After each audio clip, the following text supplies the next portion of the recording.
এখন শুনবেন আপনারা সংঘমিত্রা রায়চৌধুরীর লেখা গল্প প্রেম অবিনশ্বর। ডিভোর্সের নোটিশটা হাতে পেয়ে চমকে উঠেছিল সাগরিকা। অফিসের ঠিকানায়? এর মানেটা কি? কেন চাই সিদ্ধার্থ ডিভোর্স? কি তার অপরাধ? অফিস থেকে ছুটে বেরিয়ে এসেই ফোন করে সিদ্ধার্থকে, ক্যান্টিনের করিডোরে দাঁড়িয়ে। ফোনটা বেজে বেজে বন্ধ হয়ে গেল, ধরল না সিদ্ধার্থ। ক্যান্টিনটা এ সময় পুরো ফাঁকা থাকে, লাঞ্চের প্রস্তুতিতে ব্যস্ত থাকে ক্যান্টিন কর্মীরা। এখানে এখন কেউ আসবে না, সাগরিকা জানে সেটা। একটা চেয়ার টেনে নিয়ে সাগরিকা দুহাতে কপালের রক টিপে ধরে টেবিলের কোণিয়ে ভর দিয়ে বসে আছে সাগরিকা। মাথাটা কেমন ঝিমঝিম করছে সাগরিকার। হঠাৎ মাথাটা ঘুরে পড়ে গিয়েছিল ওখানেই।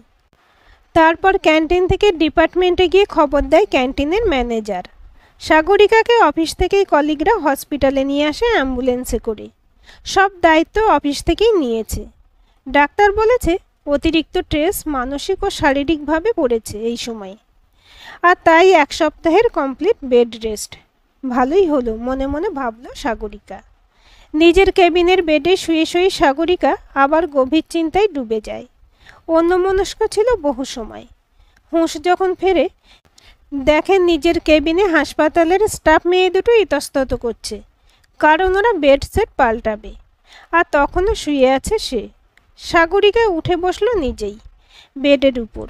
তারপর মেয়ে দুটোই ওকে ধরে ধরে জানালা পাশে গদিয়াটা ইজি চেয়ারে বসিয়ে দিল।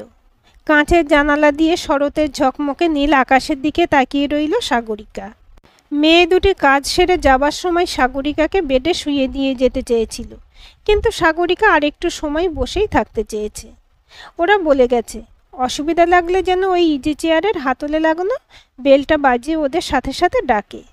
সাগরিকা কিছুতেই মানতে পারছিল না সিদ্ধার্থর এইরকম একটা ডিসিশন। মাথা কিছুতেই কাজ করছিল না। এটাই সিদ্ধার্থ চায়? সেই সিদ্ধার্থ যার সাথে 1 বছর নয়, 2 বছর নয়, পাক্কা 13টা বছর কাটিয়েছে সাগরিকা। শুধু দুজন দুজনের থেকে দূরে থাকতে হবে বলে দুজনেই কত ভালো ভালো অফার ছেড়ে দিয়েছে। সাগরিকার সব হিসেব যেন কেমন গোলমাল হয়ে যাচ্ছে। সাগরিকা ভাবতেই চাইছে না এত কিছু, কিন্তু তাও স্মৃতির মেলা সেই ঘুরে ফিরে সাগরিকার অন্তর্মহলটাকে গ্রাস করে নিচ্ছে। যখন প্রথম দেখা সিদ্ধার্থের সাথে, তখন সাগরিকা অ্যাকাউন্টেন্সি অনার্সের ফাইনাল ইয়ারে। ক্লাস ততদিনে প্রায় শেষ, 2-1টা দিন কলেজে যাওয়া বাকি। ফর্ম ফিল আপের আগে সামনেই বিকম অনার্স ফাইনাল ইয়ারের পরীক্ষার তখন করা নাচ্ছে। সাগরিকা লাইব্রেরিতে গিয়েছিল বইপত্র ফেরত দিতে আর লাইব্রেরি কার্ড সারেন্ডার করতে, কারণ ওটাই নিয়ম কলেজের শেষ পরীক্ষার আগে। তখন সিদ্ধার্থ কি একটা বই খুঁজতে এসেছিল, ইকোনমিক্সের তরুণ হ্যান্ডসাম প্রফেসর সিদ্ধার্থ সেনগুপ্ত। এই ভালো লাগালাগির ব্যাপারটা বোধহয় দুতরফেই একসাথে ঘটেছিল। তারপর বিকম শেষ করে MBA-তে ভর্তি হয়েছিল সাগরিকা ক্যালকাটা ইউনিভার্সিটিতে। MBA শেষ হতেই চাকরি, মোটা মাইনেতে। সাগরিকাও কলকাতাতেই থাকতে চেয়েছে, অন্য শহর ছেড়ে। সিদ্ধার্থ তখন বয়সে তরুণ, দেখতে হ্যান্ডসাম, সম্মানজনক চাকরি। কাজেই প্রফেসর সিদ্ধার্থ সেনগুপ্ত কলেজ জোড়া তরুণীদের হার্ট থ্রব। আর সপ্তাহের শেষ দিনে দেখা হলে সাগরিকা চ্যাটার্জি তাই নিয়ে সিদ্ধার্থ সেনগুপ্তকে লেগ পুলিং করতেও ছাড়ত না। পাল্টা রসিকতায় সিদ্ধার্থ বলতো, তবে ঠিক আছে, আমিও অ্যানাউন্স করে দিই যে সাগরিকা চ্যাটার্জি নামের এই কলেজের প্রাক্তনী দারুণ স্টুডেন্ট, আর তেমনি ডাক সাইটে সুন্দরী, MNC'র চাকুরে। তার পারমিশন নিয়ে নিই আর একটা প্রেম করা যাবে কিনা। তারপর কফি হাউস কাঁপিয়ে লোকজনকে চমকে দিয়ে দুজনেই ফেটে পড়েছে অনাবিল হাসিতে। দেখতে দেখতে বছর ঘুরেছে, একের পর এক গাঢ় হয়েছে প্রেম। 10 বছর চুটিয়ে প্রেম করে দুজনেরই মনে হয় এবার বিয়েটা সেরে ফেলা দরকার। দুবারই থেকেই মত ছিল এই বিয়েতে। অবশ্য মত না থাকার কোনো কারণও ছিল না। এক শুভ দিনে শুভ লগ্নে শুভ কাজটি সম্পন্ন হয়ে গেল। সাগরিকা চ্যাটার্জি হলো সাগরিকা চ্যাটার্জি সেনগুপ্ত। দুজনের সংসারে ছিল শুধুই আনন্দ আর অপরিসীম ভালোবাসা। 3 বছরের মাথায় সব জটিলতা কাটিয়ে সেই ভালোবাসাকে পূর্ণতা দিতে আসছে ওদের প্রথম সন্তান। সব কিছু ঠিকঠাকই চলছিল। সিদ্ধার্থর পদোন্নতি হলো, ঝাড়গ্রাম সরকারি কলেজের প্রিন্সিপাল। সংসারে খুশির জোয়ার। কিন্তু বিধাতার নির্মম পরিহাসের খবর শুধু যে তিনিই রাখেন। বজ্রাঘাতের মতো এই খবর। সাগরিকার দুনিয়া উজাড় হয়ে যেতে বসেছে। সাগরিকা এখনও কিছু বলতে পারেনি কাউকে। অফিস থেকেই খবর দেওয়া হয়েছে সিদ্ধার্থকে, ঝাড়গ্রামে সিদ্ধার্থর কলেজে। তবে সাগরিকা জানে না সিদ্ধার্থর কাছে সে খবর পৌঁছেছে কিনা। সিদ্ধার্থর মা বাবা গত হয়েছে বছরখানেক। আর কেউ এমন নেই যে শ্বশুরবাড়ির সম্পর্কে যাকে এই মর্মবিদারক কথাটি সাগরিকা জানাতে পারে। সাগরিকার বাবা মাও এখন ভাইয়ের সংসারে, 7 সাগর পেরিয়ে দূর দেশে মেয়ে সৌভাগ্যের উদযাপনে ব্যস্ত। সবই তো ঠিক ছিল। ঝাড়গ্রামে গেছে সিদ্ধান্ত মাত্র কয়েক মাস। কাজের দায়িত্ব বেড়েছে, সপ্তাহান্তে ফেরে। যাতায়াতের দূরত্ব নয়, কোয়ার্টারেই থাকে। তাই সাগরিকা কাজের লোকজনের সাহায্য নিয়েই থাকে কলকাতায়। নিজের চাকরিটাও আছে। এত কিছুর মধ্যেও তো কোনোদিন ভালোবাসার এতটুকু অভাব বোধ হয়নি। তবে হঠাৎ কী এমন হলো? কোনো নতুন সম্পর্ক? আর ভাবতে পারছে না সাগরিকা। বেল বাজিয়ে নার্সকে ডাকলো। বেডে শোয়ার পরে সাগরিকার পেটে কি হলো? কুইকেনিং। বাচ্চা প্রথমবার নড়ল সাগরিকার পেটে। নার্সকে বলতে সে হেসে অভিনন্দন জানালো। কিন্তু সাগরিকা তো ঠিক ততটা উচ্ছ্বসিত হতে পারছে না। মিস করছে ও সিদ্ধার্থকে প্রবলভাবে। বুকের ভেতরটা উথাল পাতাল। কলিগরাই এসেছিল 1 সপ্তাহ পরে সাগরিকাকে বাড়িতে পৌঁছে দিতে। সিদ্ধার্থর সাথে কোনো যোগাযোগ করা যায়নি। শেষ পর্যন্ত ঝাড়গ্রামে গিয়ে কলেজে খোঁজ নিয়ে জানা গেছে সিদ্ধার্থ 2 মাসের জন্য ছুটি নিয়ে গেছে। চার্জ হ্যান্ডওভার করে আগের সপ্তাহে চলে গেছে। কোয়ার্টারও ছেড়ে দিয়েছে। ছুটিতে যাবার আগেই সাগরিকা মনটাকে শক্ত করেছে। মনে মনে গোছাচ্ছে নিজেকে। ট্যাক্সি নিয়ে সোজা বেহালার বাড়িতে। বাড়ির গেটে তালা। ঠিক সাগরিকা সেদিন অফিসে যাওয়ার সময় যেমনভাবে বন্ধ করে গিয়েছিল। সাগরিকার ব্যাগে চাবিটা থাকে সব সময়। সিদ্ধার্থর কাছেও থাকে ডুপ্লিকেট চাবির সেটটা। সাগরিকার ব্যাগ থেকে চাবিটা নিয়ে ওর কলিগ্রা মৌসুমি আর জয়ন্তই সেটা দিয়ে তালা খুলে ভেতরে ঢোকে। ওদের পিছনে সাগরিকা। সাগরিকাকে পৌঁছে দিয়ে ওর কলিগরা কিছুক্ষণ বসে। কাজের লোকেদের ফোন করে ডেকে দিয়ে চলে গেল। ঘরে ঢুকে থেকে সাগরিকার বুকটা কেমন ধুকপুক করছে। ঘরে ঢুকে দেখেছে ঘরের জিনিসপত্র যেটা যেখানে যেমন রাখা ছিল তেমনই আছে। কোথাও কোনো ছন্দপতন নেই। কোথাও কিছু দেখে বোঝার উপায় নেই যে এই সাজানো গোছানোর সংসারটাই ভেঙে যেতে চলেছে। কেন, কিভাবে এরকম হয়ে গেল হঠাৎ? কোর্টে তো নিশ্চয়ই আসবে সিদ্ধার্থ। তখনই তো জানতে পারবে কি অপরাধে এমন শাস্তি দিতে চাই তাকে। না জানা পর্যন্ত শান্তি হবে না। কিন্তু কি আশ্চর্য, কোর্টেও এলো না সিদ্ধার্থ। 2 মাসের ছুটিও শেষ হয়েছে, কিন্তু ঝাড়গ্রামেও সে ফেরেনি। সাগরিকা ভাবে কেমন করে যেন তার একান্ত আপন মানুষটা তার জীবন থেকে হঠাৎ করে কোথায় হারিয়ে গেল। ধীরে ধীরে সব জানাজানি হয়েছে। বাবা মা ভাই আত্মীয় স্বজন কলিগরা বন্ধুবান্ধব সবাই বলেছিল সাগরিকাকে ও যেন সিদ্ধার্থকে ভুলে যায়। পারেনি সাগরিকা, চায়ও নি। নতুন করে সে জীবন শুরু করেছে ঠিকই, বাঁচতে তো হবে, কিন্তু সিদ্ধার্থ স্মৃতিকে আঁকড়ে ধরেই। এভাবেই কেটে গেছে আরও 7-7টি বছর। আজ সিদ্ধার্থ আর সাগরিকার ছেলে রাহুলের জন্মদিন। ছুটি নিয়েছে সাগরিকা আজ। ছেলের সাথেই সারাদিন থাকবে।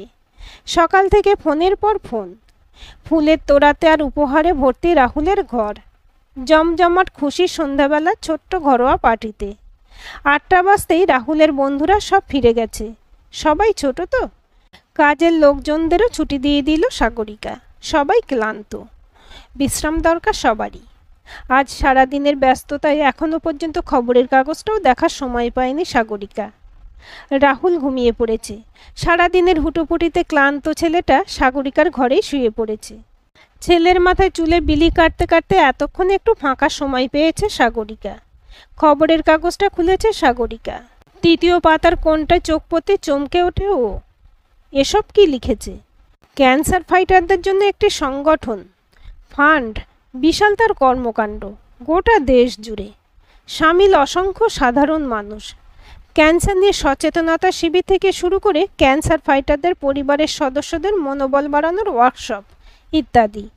সংগঠনের মূল অফিস ভোপালে, তবে সারা দেশেই শাখা রয়েছে, এমনকি কলকাতাতেও। সংগঠনের প্রতিষ্ঠাতা ও কর্ণধার সিদ্ধার্থ সেনগুপ্ত সমাজসেবায় ব্যক্তিগত উদ্যোগে উল্লেখযোগ্য অবদানের কারণে রাষ্ট্রপতি পুরস্কারের জন্য নির্বাচিত। দু চোখ জলে ভরে ওঠে সাগরিকার। আজই রাত 9টায় টিভিতে কলকাতারই একটা চ্যানেলে একটা লাইভ ইন্টারভিউ রয়েছে সিদ্ধার্থর। ঘড়ির দিকে তাকিয়ে সাগরিকা দেখে 9টা 8 হয়ে গেছে। ঝটিতি বিছানা থেকে নেমে রিমোটটা হাতে নিয়ে টিভিতে নির্দিষ্ট চ্যানেলটি চালায় সাগরিকা। তার হাতটা থরথর করে কাঁপছে, গলা বুজে আসছে, চোখ ঝাপসা হয়ে আসছে। সাগরিকা অপলক দৃষ্টিতে তাকিয়ে টিভির পর্দায় সিদ্ধার্থর দিকে। সেই চওড়া কপাল, সেই মোটা ফ্রেমের চশমার পিছনে উজ্জ্বল বুদ্ধিদীপ্ত দুটো চোখ, টিকালো নাক, আর তারপর থেকে মুখের নিম্নাংশ কালো একটা কভারে ঢাকা। সাগরিকা উত্তেজনায় এক হাত মুঠো করে বিছানার চাদর খামচে ধরেছে। ব্যক্তিগত জীবন সম্পর্কে সঞ্চালকের প্রশ্নের উত্তরে সিদ্ধার্থ বলল, আমার আজ একজনের কাছে ক্ষমা চাওয়ার আছে। আমি আমার স্ত্রী সাগরিকার কাছে ক্ষমা চাইছি। আমি ওকে অনেক কষ্ট দিয়েছি, অনেক কাঁদিয়েছি। আজ আমি নিঃশর্ত ক্ষমা চাই তার কাছে। সে প্রতি মুহূর্তে বিরোধিতা করেছে আমার সিগারেট খাওয়ার, মুখ থেকে টেনে নিয়ে ফেলে দিয়েছে সিগারেট, কিন্তু আমি শুনিনি তার কথা। ফল পেয়ে গেলাম, চেন স্মোকার আমি, ক্যান্সারে আক্রান্ত হলাম।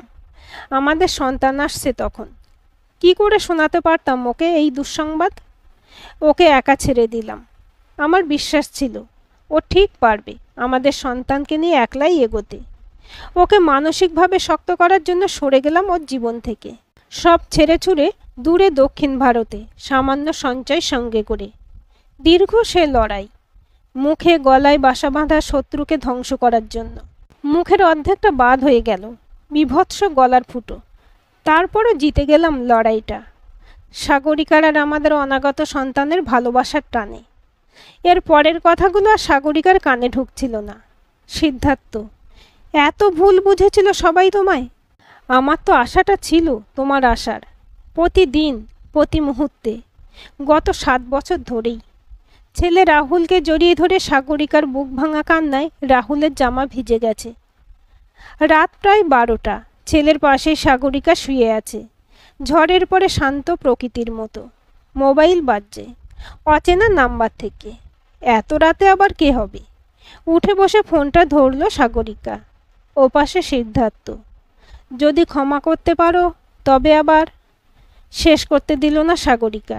এক্ষুনি ফিরে এসো, এক্ষুনি চাই তোমাকে। বাকিটা ঢাকা পড়েছে কান্নায়। রাহুলকে ঘুম থেকে টেনে তুলে সাগরিকা ফোনটা ছেলের হাতে ধরিয়ে দেবার আগে বলল, আজ ছেলের জন্মদিনের সেরা উপহারটা নিজেই দাও ছেলেকে। হতভম্ব রাহুল ফোন কানে চেপে ধরে। ছেলের মুখে হাসি, চোখে জল।